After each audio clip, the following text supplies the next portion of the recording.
And I now give the floor to the Minister for Education, Heritage and Arts, the Honourable Rosy Akbar. You have the floor, ma'am. Thank you, Mr. Speaker, sir.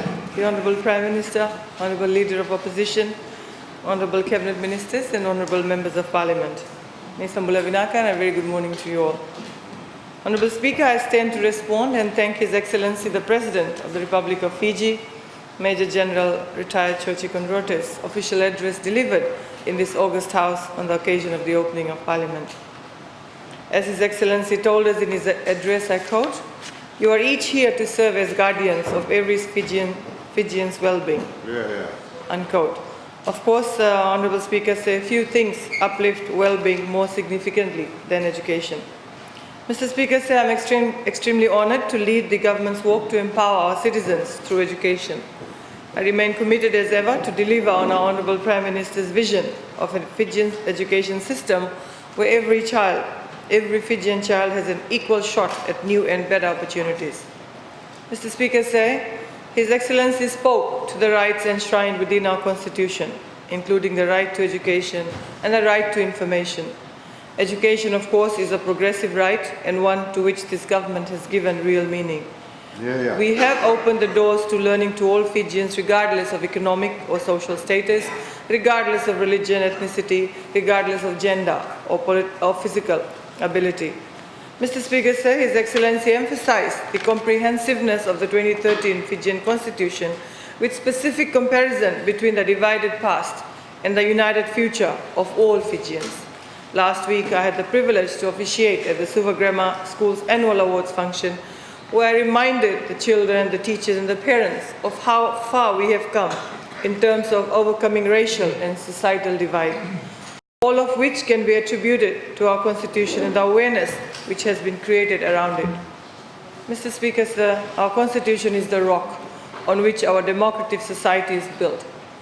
It is broad in its scope and bold in its ambitions, as His Excellency himself stated, and I quote once again, I quote, "Nowhere was Fiji's surging civic awareness displayed more passionately or more creatively than through the wonderful submissions we received during the, I quote, hashtag our Constitution Challenge," unquote.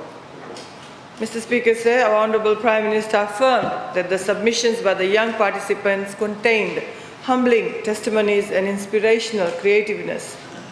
Most of our little children wrote big ideas signaling how safe and secure they feel under the new Constitution. Mr. Speaker, sir, to them, it guarantees equality amongst all our citizens. They enjoy exercising their rights, privileges and enjoying the benefits.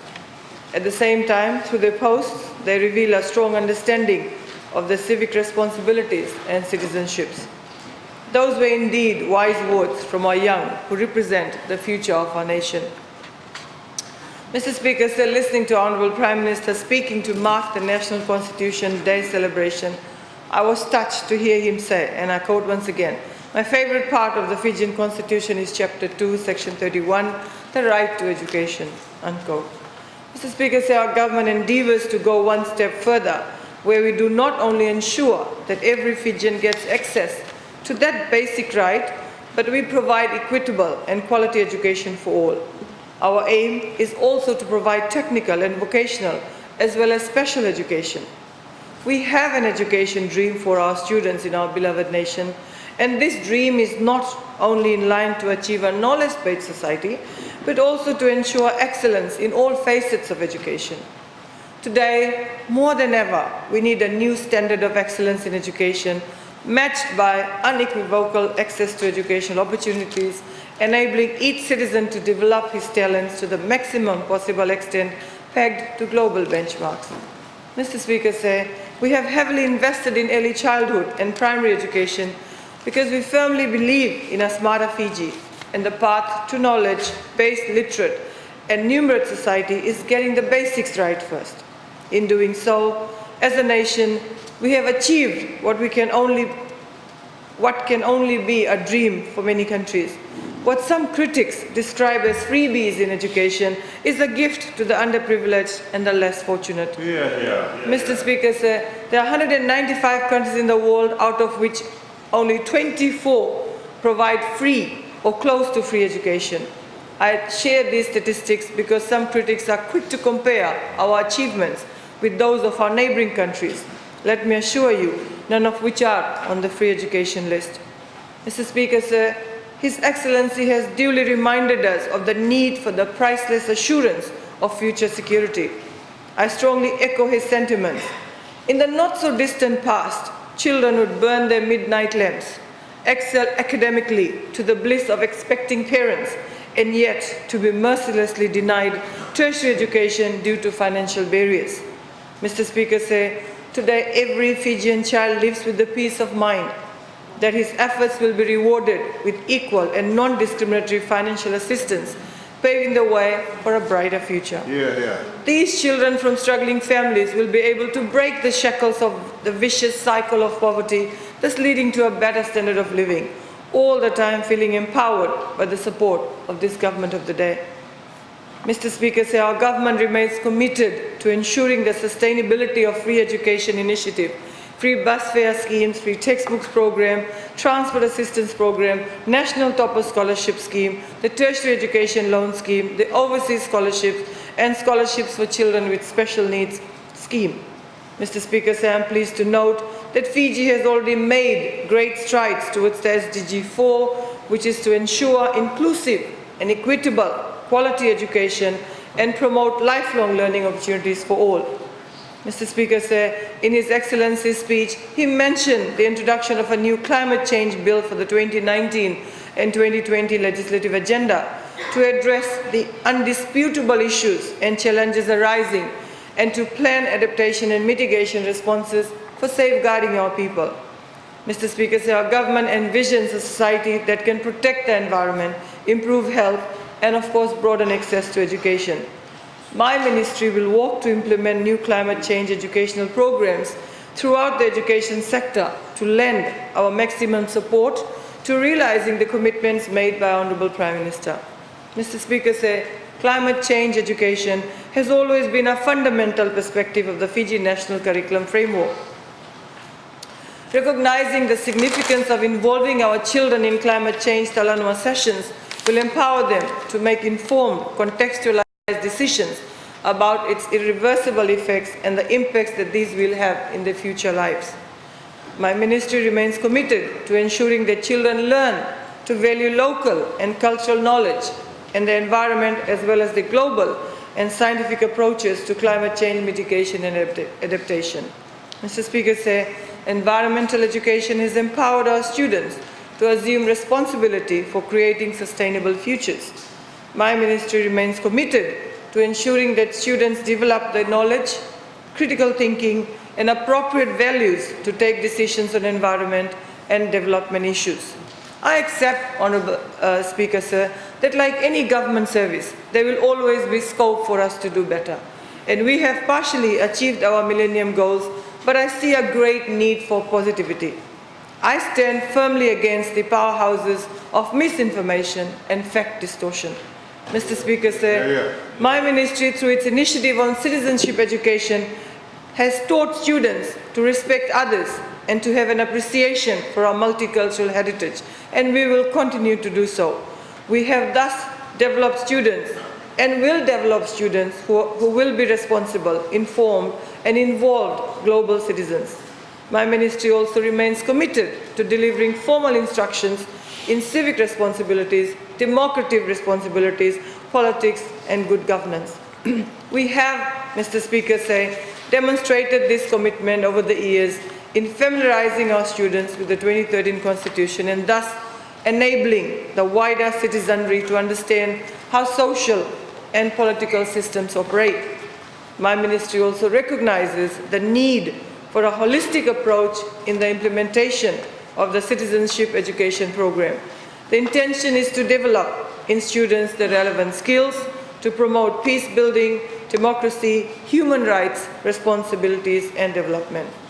Mr. Speaker, sir, through this program, our children adapt and practice beliefs and philosophies that enhance their roles as productive citizens of our great nation.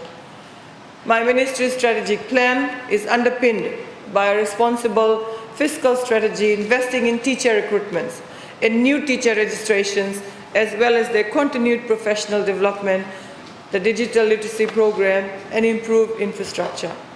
Every day, we seek to honor the Honourable Prime Minister's pledge that we will leave no one behind.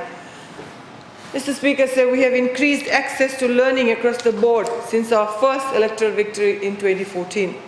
We've established 875 early childhood care and education centres catering for our young students from age 5. We've increased special needs education by 87% over the 5 years across our 17 special education schools. The tertiary scholarship and the loans board has increased the number of Fijians in higher and further institutions of learning by 328% since 2014. Mr. Speaker, sir, many of these achievements are born from the introduction of free education of all Fijians, particularly the gains we've also seen for women's education and women's empowerment.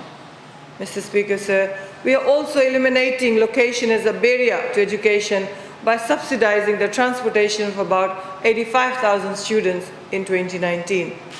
Last week, Mr. Speaker, sir, we opened another pilot project run with the University of Newcastle and the Fiji National University, the Science and Engineering Challenge. This brought together students from 8 primary and 8 secondary schools over the Central Division for over 2 days to encourage our students to consider careers in science, technology, engineering and maths by studying relevant subjects while still in school, and we hope and wish to expand this program to the other divisions from next year. Mr. Speaker, sir, we are working to install internet access in schools where there is no access currently. As part of the Ministry's infrastructure audit, we are also checking the access of schools' internet so we can address these schools in need as our priority. As our students become more comfortable and acquainted with new technology, we believe their classroom resources need to keep pace as well. We need to teach students how to operate responsibly in online spaces. It's not okay to cyberbully.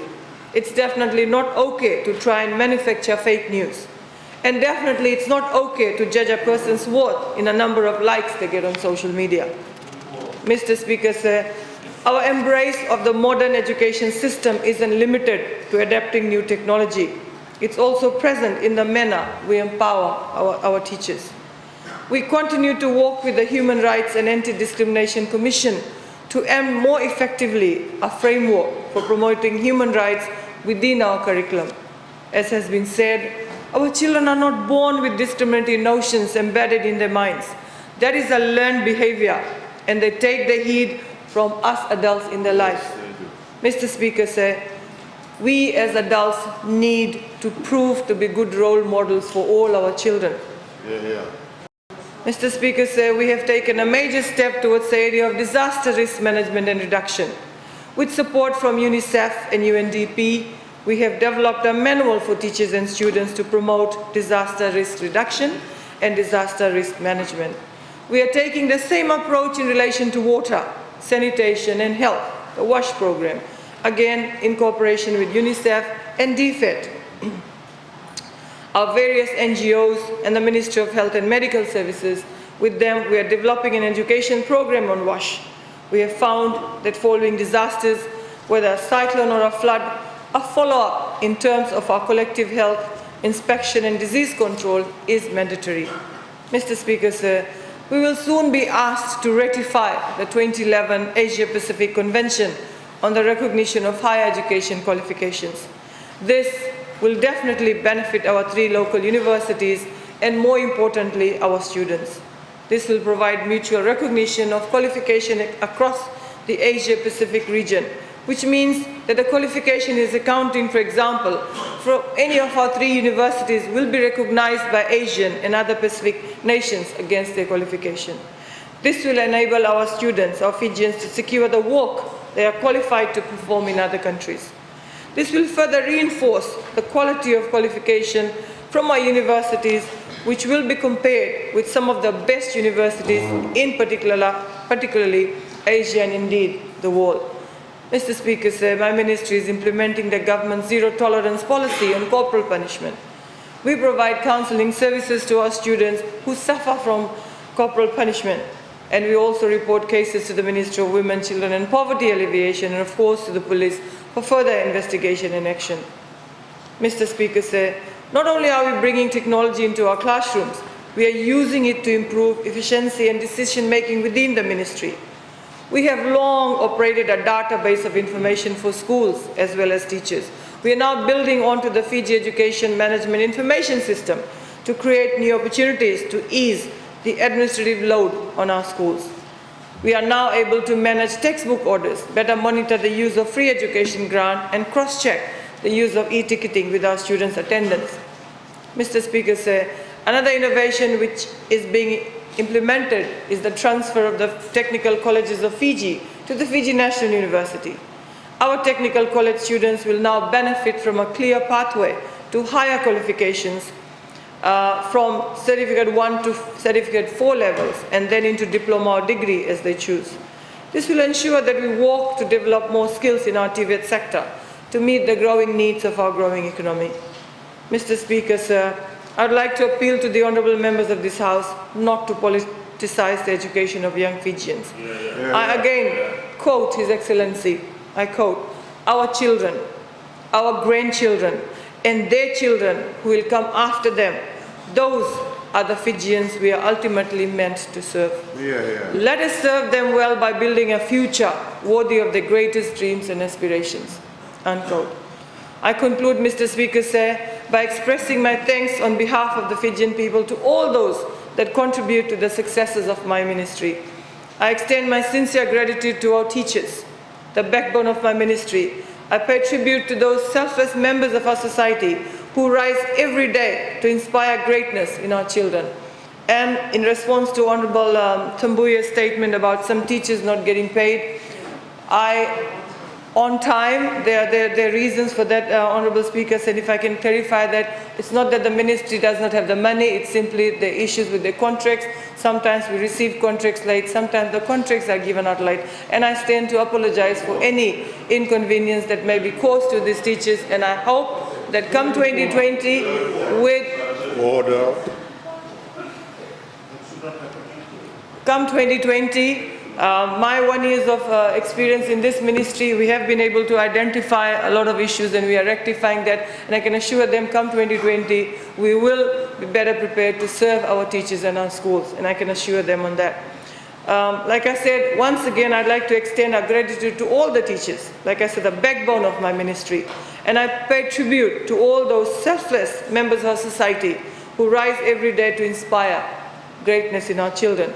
I also wish to acknowledge and thank the many NGOs and civil society organizations, our faith-based organizations that partner with us in trying to raise the quality of education. Mr. Speaker, sir, we also benefit greatly from the support of our colleagues in the various UN agencies and other regional and international bodies. I can assure this august House and the Fijian people that my ministry is committed and focused on delivering on all the priorities of the Fiji First government in striving to support every Fijian in meeting their aspirations for education.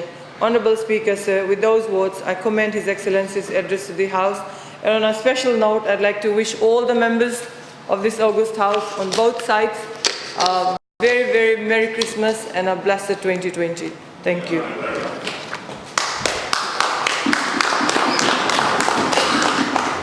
Thank the Honourable Minister for a contribution to the debate, and I now give the floor to the next speaker, the Honourable